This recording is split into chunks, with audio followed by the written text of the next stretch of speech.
Penguin Random House Audio presents Never Been Shipped by Alicia Thompson. Read for you by Ellie Gossage. If this flops, I swear to God. Author's note. This book contains backstories involving an alcoholic parent, childhood physical abuse, an abusive, toxic romantic relationship, and threatened revenge porn. Playlist. 3 things about this playlist you should know. Each song pairs with its correspondingly numbered chapter in the book. Yes, there are a lot of Paramore Hayley Williams tracks, but believe it or not, this is what restraint looks like. 10-minute songs are rough on playlists, but let's give an honorable mention to Constantine by Something Corporate, and especially the long blonde hair part. 1. Johnny Boy by 21 Pilots. 2. Smoke Signals by Phoebe Bridgers. 3. Round Here by Counting Crows. 4. Dead Oaks by Now Now. 5. So Jealous by Tegan and Sara. 6. Fake Happy by Paramore. 7. We Sink by Churches. 8. To Be So Lonely by Harry Styles. 9. Nervous at Night by Charlie Hickey. 10.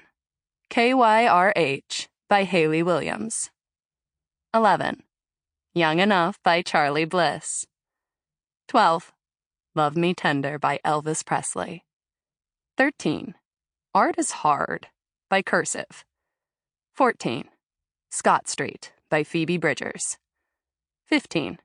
Looking Up by Paramore. 16.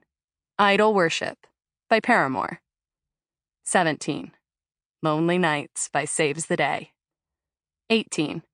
Like a Man Possessed by the Get Up Kids. 19. Fell in Love with a Girl by the White Stripes. 20. Yours by Now Now. 21. The Taste of Ink by The Used. 22. I Bet It Stung by Tegan and Sara. 23. Pretty by the Cranberries. 24. Seven Nation Army by the White Stripes. 25. Just a Lover by Hayley Williams. 26.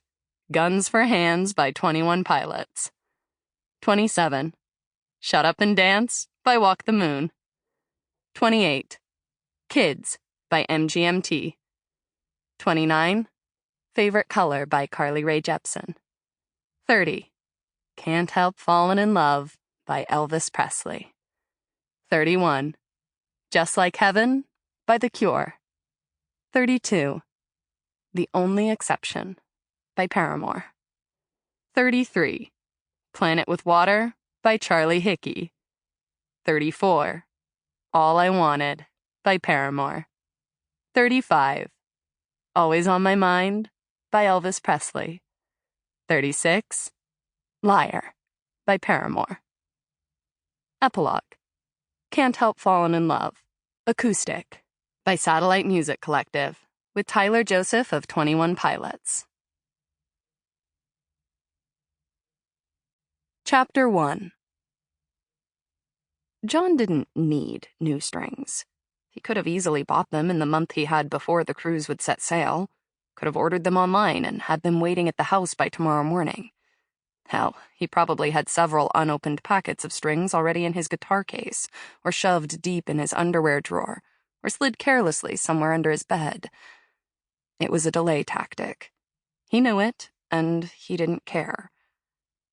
The bell on the door to the music shop tinkled overhead as he stepped in, already comforted by being surrounded by instruments. The wall of electric guitars hung up for display, the row of amps to test out, the drum kits and xylophones and keyboards set up where kids wouldn't be able to help themselves when they walked by. The only downside was that his favorite clerk wasn't behind the counter. But that was okay. He'd be in and out. Except John had never made a quick trip to a music store in his life, and he certainly wasn't going to start today, when the whole point was to put off the inevitable. He wandered over to the guitars, his eyes drawn to one with a sunburst paint job and a $1,500 price tag. He took it down from the wall and plugged it into an amp. "Sir?" The freckled clerk, he couldn't have been more than 18 years old, came over before John even had time to play the "May I help you" riff. "I'm sorry, sir, you're not supposed to touch the guitars." John knew that. There was an index card with that very message printed on it, stuck between the strings. Sometimes John played around it if he was just looking to fuck off for a second. Other times he removed it entirely if it was interfering with his ability to play. "Sorry," he said. "Usually I come when Gary's here and he always lets me get them down myself." The clerk's face brightened for a second at the mention of Gary's name, then dropped again.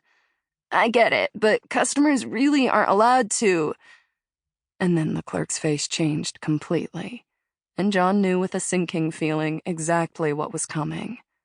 As a teenager, John had been in a band that had released a couple albums, toured the world, and, most memorably, performed a song on stage at a fictional prom for fictional shapeshifter characters in a TV show that aired at 8, 7 Central. "Wait, aren't you... weren't you..." The kid wouldn't be able to remember John's name. Probably he'd never known it.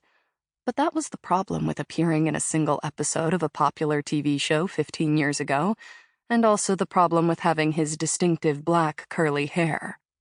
John got recognized a few times a year, which wasn't too bad, definitely wasn't as bad as it used to be, but was still a few times too many as far as he was concerned. There was no point in denying it, though. John had tried that tactic a few times, and it was seldom convincing and only made him feel like a dick. "John Poplin," he said, reaching out his hand to shake the kids. "I played guitar in Electric O back in the day." "You played Night Shifter's Prom," the kid said. "That song." And then, to John's horror, the kid started singing it.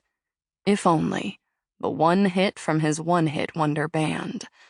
The big, surging high notes all came in the bridge, but it was a low note at the end of the first verse that John had always thought was the sneaky hard one to nail. You almost had to half-speak it, and done badly it could sound discordant, like you'd made a mistake.